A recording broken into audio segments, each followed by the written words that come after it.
Okay, let's get into your reading, Cancer. Okay, are you ready? Because there is a person that is going to come into your life very quick, very fast, and you are going to be just flabbergasted. You'll be like, wait, what? Really? Right now? Are you sure? I have manifested that this reading only finds those that it is meant for at this time. So if you are here, I really don't believe that it's a coincidence. I believe that you are here because you are lucky. This message is for you, and it is divine timing, okay? I want you to claim this energy. Comment down below. It is divine timing. Comment that down below. Seal in the energy. Invite this energy into your life, okay? I need you to claim it. Remember, everything is energy. In order to be able to receive, we must be willing to give. So give a comment, like the reading, and do subscribe to seal in the intention of this. Because I am telling you, there is a person coming towards you that you will like, that you will respect, that you will find so attractive in their mind, in their thinking, in how they present themselves, in how they talk, in how they come, across. You will feel connected to them. You will feel drawn to them. You will feel excited by them and what they have to offer and what they say and what they do and how they are. You will feel genuinely so excited and just really fulfilled. Really fulfilled. And I want to sit with that word unexpected for a second, okay? Because it's the whole heart of this message. You are not out there searching for this right now. A lot of you have actually stopped looking, and some of you made peace with the idea that maybe this part of your life was just quiet now, and that is exactly why it lands the way it does, okay? The good ones almost never arrive when you're braced for them. They arrive in the middle of an ordinary week when you'd finally stopped bracing at all. The Six of Wands. The Six of Wands here shows a person coming in with serious intent, someone that wants to be with you, someone that wants to progress things with you. And for some of you, you might have someone on your mind where you're like, you know what? I have a person on my mind. And if you really like that person on your mind, it is this person. Because one thing I am seeing here is that this will be a person that you like, okay? So if you are really like, oh, I don't want that other person. I don't want this person. I just want this. You will get this. You will get that you really want, okay? I'm telling you, it's almost like your true deepest desire will manifest. And the Six of Wands shows a rider on a white horse, okay? A laurel wreath on their head and a laurel tied to their staff. A crowd walking alongside them. This is the victory card. The card of someone arriving already crowned. Someone who has decided and is on their way. And that's the energy of this person, okay? They're not coming toward you unsure. They're coming toward you having already made up their mind about you. And I want you to notice how different that is from what you might be used to, okay? A lot of you have dealt with people who wanted you tentatively, who kept one foot out the door, who needed convincing at every stage. This is not that, okay? This is someone who shows up already sure. And I want to name why that changes everything, okay? Because certainty at the start is what prevents 90% of the pain later. The connections that hurt you before were usually ones where someone was ambivalent, where you spent your energy trying to convince a person to want what they only half wanted. And that's an exhausting way to begin anything, okay? Because you never get to relax into it. You're always slightly auditioning, always slightly proving your case. This person arrives with their mind made up, okay? Which means you get to skip all of that. You don't have to earn your place. You don't have to sell yourself. You just get to be there, already chosen from the very start. And trust me, not everyone will see this reading. Not everyone will come across this reading. And that's the whole point, is that it is meant for who it is meant for. okay? As much as I would love, this reading to be seen by 1 billion people, right? It's not meant for everyone. That's the whole point. It's only meant for a select amount of people. The Hermit. Hermit. It's on its way. Hermit shows that behind the scenes, everything is being prepared. Everything is starting to come together. The channels for how everything is supposed to come together is starting to come together. It's starting to progress. It's starting to get moving. It's starting to move in the right direction. It's all starting. It's all progressing. It's all going in that way. So beautiful to see. Wow. And I want to describe this card properly, okay?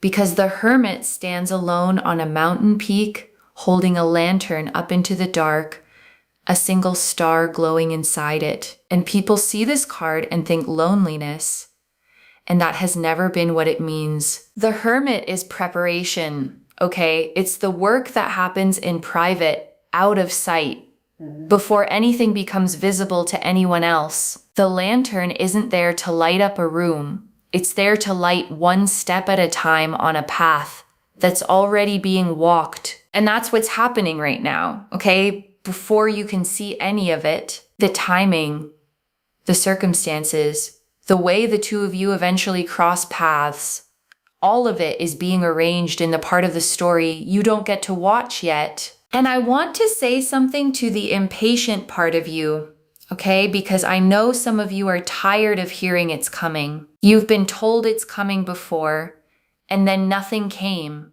And it made you a little cynical about this exact kind of message. But the Hermit isn't a maybe card, okay? It's a card of something already in motion, simply not finished yet. And the difference between those two things is the difference between hope and preparation. This is preparation, and they're going to take action. They're going to take action. And on top of that, there is a high level of chemistry, okay? This is someone that you will feel physically very attracted to. You will like how they look. You will like how they treat you. You will like what they can do for you, because you would also do a lot for them, right? So it's really important to know what they also do for you in return. This is someone that is not lazy. They're very ambitious, and they will genuinely get up and do things for you. This is not someone who expects you to do everything, like communicating, like cooking for them, like giving them gifts. No. They do it for you, to you, and with you, which is so important. So important. And I want to stop on that phrase for a second, okay? For you, to you, and with you, because it's actually describing 3 different things, and most people only ever get one of them. For you is the effort, okay? The things they do to make your life easier. To you is the affection, the way they treat you directly. And with you is the partnership, the building of a life side by side. And having all 3 at once is rare, okay? Because plenty of people will do things for you while being cold to you, and plenty will be sweet to you while building nothing with you. This is all 3, and I want to name why you specifically respond to that, okay? Because you've probably been the one carrying all 3 for other people without getting any of them back. You did things for them. You were warm to them. You tried to build with them. And you kept ending up in situations where you were the only one doing it. And that does something to a person over time, okay? You start to assume that's just what love is, that it's supposed to be lopsided, that being the one who gives more is simply the role you got assigned. It isn't, okay?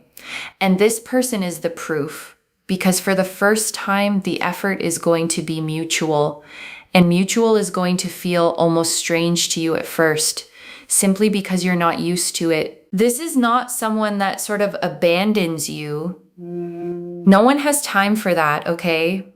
Really, no one has time for that. Trust me, I know that you don't have time for that either. This is not someone that's going to abandon you, because once they're locked in, they're locked in.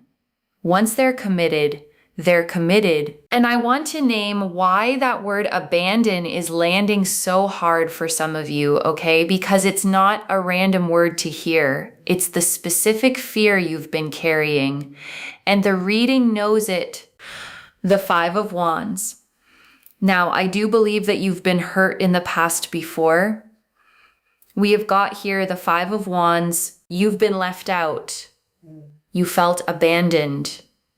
And you've dealt with people who have abandonment issues, okay, and then they abandon you because they think you're going to abandon them when actually they abandon you because of their own thinking. And the Five of Wands shows 5 figures all raising their staves, okay? And if you look closely, none of the staves are actually landing on anyone. It looks like a brawl, but it's really just chaos. A lot of movement and noise with nobody actually connecting. And that's what those old situations were, okay? Not real fights about real things, just people swinging out of their own fear and you standing in the middle of it, wondering what you did wrong. You did nothing wrong, okay? You were caught in somebody else's panic and you mistook it for something about you. You have been hurt before. However, you have not let that define you. And I think that is your strongest, that's like the strongest thing, you know, about you is that you don't let failure define you. It hurts. And you think about it. And yes, you can cry over it, but you don't let it define you. Like that isn't who you are. And you know that. You know that. You know that what is all about you is the fact that you work really hard. You put a lot of effort into people. You try your best. You give a lot of time, energy, and effort. And you know that that is what defines you. Your character defines you in terms of how much you are willing to go, right? But what doesn't define you is how people treat you. And you're starting to realize that more and more and more. And I want to sit with that distinction, okay, because it's one of the most important things in this whole reading. How you treat people is who you are. How people treat you is who they are. Those are 2 separate ledgers. And for a long time, you've been reading someone else's behavior as if it were a verdict on your worth. It never was, okay? Someone treating you badly was always information about them. And never once information about you. And I want to stay here a moment longer, okay? Because this is the part of the reading I most want you to take with you. You have spent years collecting evidence about yourself from the behavior of people who weren't well. Someone left and you asked what was wrong with you. Someone went cold and you searched yourself for the reason. Someone couldn't love you properly and you quietly concluded it must be because you weren't quite enough. And none of that was ever true, okay? A person with abandonment wounds will leave the kindest, most loyal partner alive. Not because of anything that partner did, but because staying felt more frightening to them than leaving. So please stop holding their exits as your report card, okay? They were running from their own fear. And you simply happen to be standing there when they ran. And one thing here is that you don't want to get hurt again.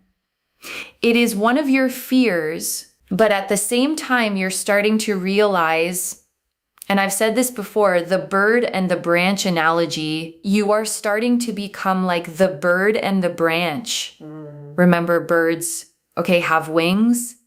They are so confident in their ability to fly if a branch breaks. If they go and sit on a branch and that branch breaks, they're not going to go crying over the fact that that branch broke and they fell down. They will be like, you know what? I got wings. I'm going to fly to another branch. You are becoming like the bird, the branch. You are trusting in your ability to heal, to move forward, to feel good. And I want to add something to that analogy, okay? Because there's a deeper part of it. The bird doesn't trust the branch. The bird trusts its own wings. That's the whole thing. The security was never supposed to come from the branch holding, okay? It was always supposed to come from knowing that even if it didn't, you'd be fine. And that's the shift that's happened in you. You stopped needing the guarantee, okay? And the second you stopped needing it is the exact second you became ready for something that actually lasts. Do I believe that this person is going to break your heart? This next unexpected relationship? No. But you will get into this mindset of, if something does go wrong, I know that I can get through anything. If something does go wrong, I will be able to move forward. I will be okay. I can bounce back from this. But the funny thing is, once you get into that mindset, this person will not break your heart. It's just that I feel in the past, right? You've kind of poured everything into a person. Like your entire life, your universe revolves around this person, and then something happens, and then you feel like your entire world has crumbled. Well, now you go into this unexpected relationship very prepared that if anything happens, you got yourself, like the bird has its wings even if the branch breaks, but you won't need to use it. You won't need to exercise that situation. Why? Because this person actually stays in your life long term. However, because you are prepared and you've learned so much and you've healed and you've grown and you know how to get through those tough situations, what's funny is you won't have to exercise it. But anyways, the whole point of this is that it's a blessing, right? It's literally a blessing. And I want to sit with that, okay? Because there's something almost poetic in it. The healing you did was never wasted, even though you're not going to need it in the way you learned it. You built the strength for a storm that this particular relationship is never going to bring, but you get to keep the strength. Okay, it becomes something else now, not armor against this person, but a quiet steadiness inside you that makes the whole thing easier to enjoy. Imagine someone, right, is doing something and you have to be so prepared. Best situation, okay, best explanation I can give you is like, say for example, someone gets on an airplane and they don't pay attention to the safety demonstration. Let's say, unfortunately, okay, and tragically, that plane crashes and it's crash landed, but they don't know what to do, right? They're not prepared. So then the next time they get on an airplane, they're very, very prepared. They're like, okay, that's the emergency exit. That's the life vest. That's the oxygen mask where it comes down. But guess what? That plane never crashes the second time. It just never happens again in their life. But they are then prepared. This is what I'm trying to say, is that it's like you are so prepared now, right? For failure, for loss, that you won't ever have to exercise it, but you know it in the back of your mind, right? I don't know. It's just an example that I have to give you. You know, you've been through pain and now you're like, okay, well, I can get through anything now and I know how to heal and I know how to get through it. But the next relationship that you'll be in very unexpectedly, you just won't have to exercise any of that because you'll be with this person for life. And I think that's what also makes it quite unexpected, is that it's someone that you will be with for life and you won't have to like worry so much about in the grand scheme of things. And I want to name the specific relief in that, okay? Because it's a feeling a lot of you have never actually had in love. Most of your relationships have had a low hum of vigilance running underneath them. A part of you always half watching, always slightly ready for it to go wrong. And that vigilance is exhausting, okay? Even when nothing bad is happening. It's a tax you've been paying on every connection you've ever had. And this is the one where you finally get to put it down, okay? Not because you forced yourself to trust, but because there genuinely isn't anything to watch for. And I want to prepare you for how strange that's going to feel at first, okay? Because peace is disorienting to a nervous system that learned to survive on alertness. Some of you are going to be in a genuinely good, calm relationship and catch yourself waiting for the other shoe to drop, almost missing the chaos simply because it's what you knew. And that's not a sign something's wrong, okay? It's a sign something's finally right and your body just hasn't caught up to it yet. Give it time. Calm stops feeling like boredom and starts feeling like home. But it takes a while, and that's completely normal. And this is someone that is you and them. You're like a team. Teamwork makes the dream work. Like you will be a team with this person. Every relationship is about teamwork, even between a pet and its owner, even between countries. Like teamwork, is so important. That relation is so important. This person is someone that will ask for your opinion on everything. Like, oh, should we do this? How about this?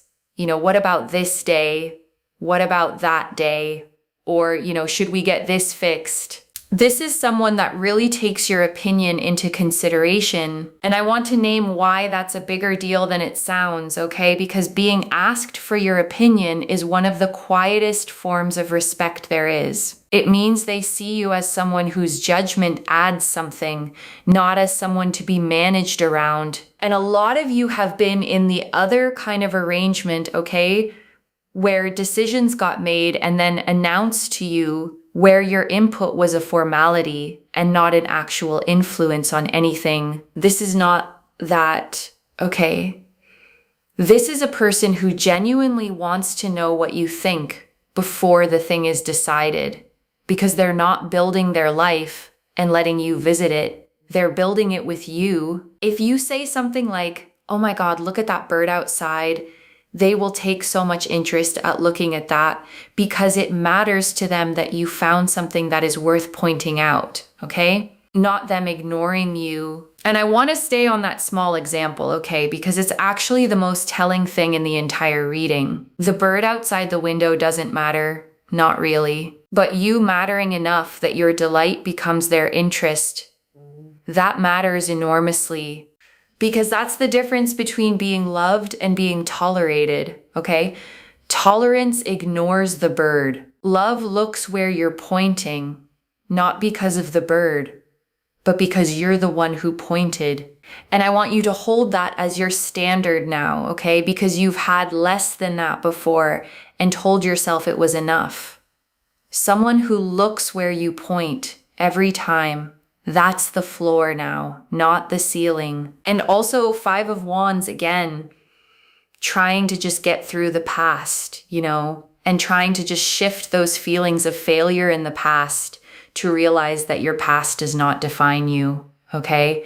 Your past does not define you. And I want to say that back to you one more time slowly, okay? Because it's the sentence the whole reading keeps circling.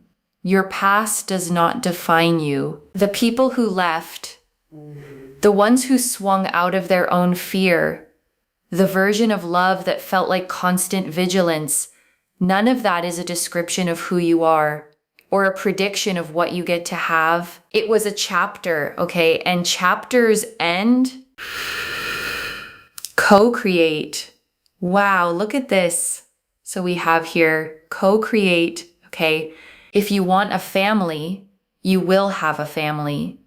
If you want children, you will have children. If you want, like a lot of love in that sense, it is absolutely there. It's not too late. And I want to say that line again, okay? It's not too late, because I think a specific group of you needed to hear exactly that. And you felt it land in your chest when I said it. Some of you have been quietly grieving a timeline, okay? A version of your life you thought was supposed to have happened by now, and you'd started to believe the window had closed, and this card came out to tell you it hasn't. Okay, co-creation is the card of building something new with another person from scratch, together, and it does not arrive on anybody else's schedule. And I want to say something specific to the ones counting years, okay? Because I know some of you are doing the math right now in the back of your mind, measuring how much time you think you have left for the life you wanted. And I want you to put the math down for a second, okay? Because that particular arithmetic has never once been accurate. People meet the love of their life at every age there is. People start families on timelines that would have terrified their younger selves. And it works out beautifully anyway. The calendar in your head, okay, the one that says it was supposed to happen by now, you inherited that from somewhere. It was never a real deadline. It was just a story about when things are meant to happen. And stories can be wrong. This card is telling you yours was, okay, in the best possible way. We have here co-creation. This is going to be an unexpected relationship because it's one that is going to last for life. It is one that can allow you to have your own family, and it is one that is going to be for the long term, which is why it's unexpected, because it just comes together so beautifully. And I want to explain why the word co-create matters more than just family, okay? Because it's telling you something about the shape of this whole thing. You are not being handed a finished life to step into. You're being given a partner to build one with. And those are completely different, okay? Stepping into someone's finished life makes you a guest in it. Building one together makes you an equal in it.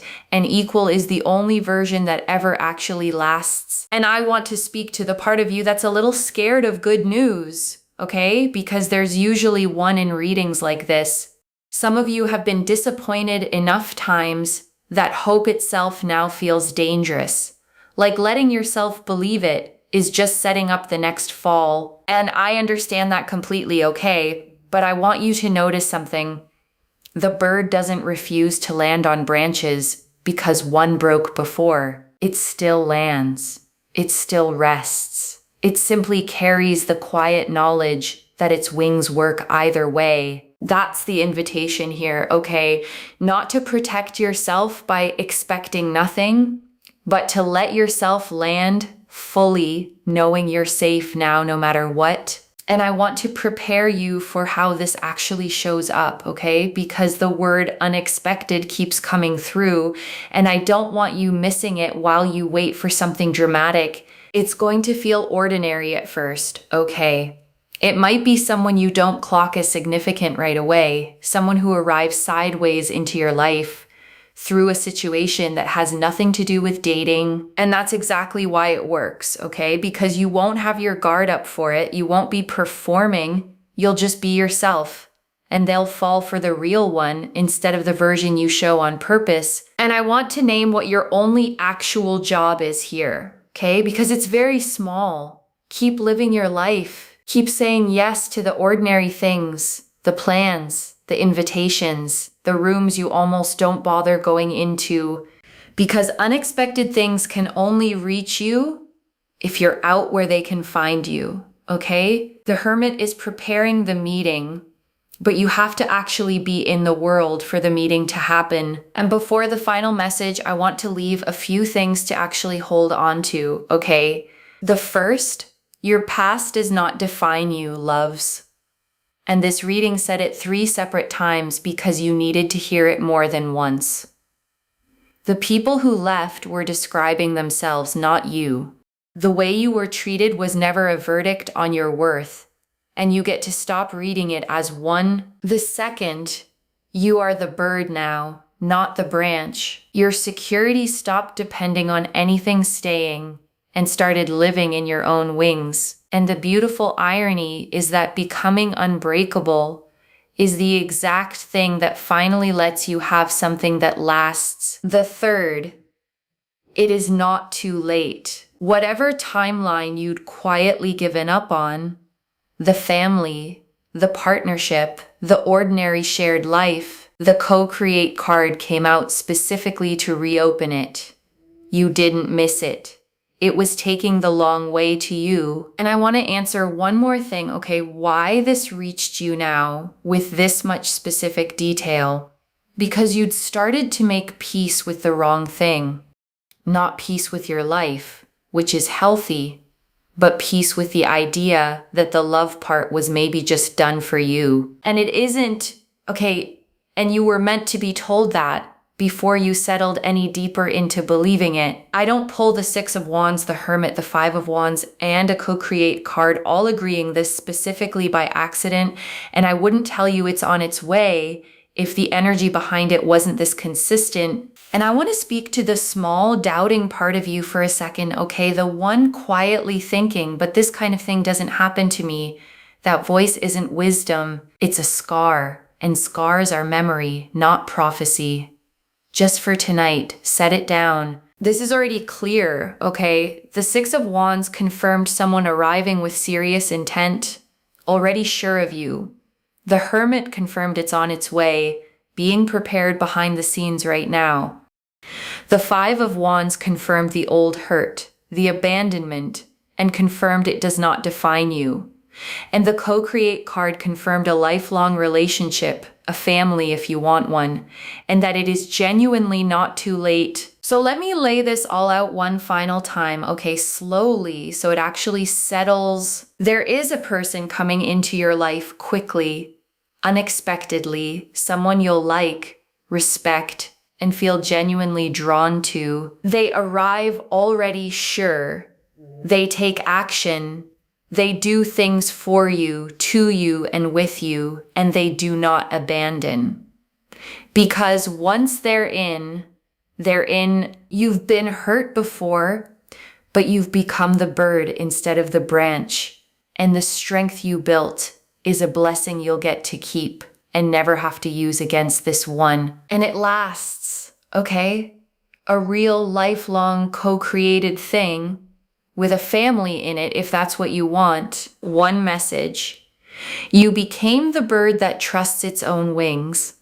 That's the exact moment love stopped being something you could lose. If this resonated, loves, let me know what hit hardest and claim it down below. I genuinely read every comment, okay? Even the ones I can't always reply to individually.